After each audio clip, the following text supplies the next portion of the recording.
তারকাবিহীন Pakistan team সফরে আসবে বাংলাদেশে। পাক বাহিনী বাংলাদেশের বিপক্ষে সাম্প্রতিক টি-20 সিরিজে পাকিস্তানে খেলেছিল তাদের সবচেয়ে আলোচিত তিন তারকা বাবর আজম, মোহাম্মদ রেজওয়ান ও শাহিন শাহ আফ্রিদিকে ছাড়াই।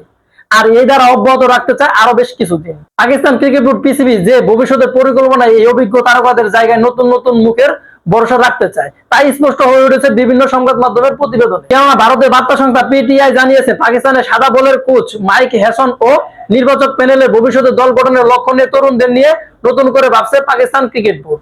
ফলাফল কি? সামনের সিরিজগুলোতে বাদ পড়তে পারে অভিজ্ঞ ব্যাটার বাবর আজম ও মোহাম্মদ রেজওয়ান।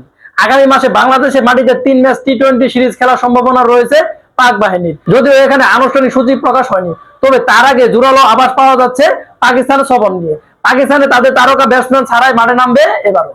শুধু বাংলাদেশ নয়, এরপর ওয়েস্ট ইন্ডিজ সফরের জন্য এরকম পরিকল্পনা করেছে পিসিবি।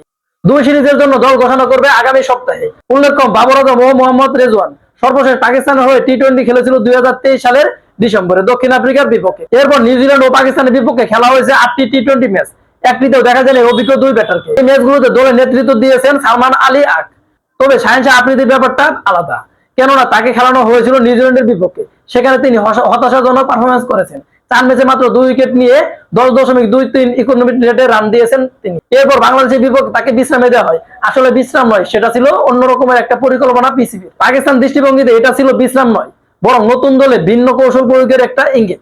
যদি তাই হয়, তবে বাংলাদেশের বিপক্ষে আবারও দেখা যেতে পারে একটি পরীক্ষামূলক তারকাবিহীন পাকিস্তান দল, যেখানে ভবিষ্যতের বিষয়টি বিবেচনাকের ক্রিকেটারকে প্রস্তুত করতে চায় পাকিস্তান ক্রিকেট বোর্ড। তবে কি পাকিস্তান ক্রিকেট বোর্ড তারকাবিহীন দল পাঠাবে বাংলাদেশ সফর?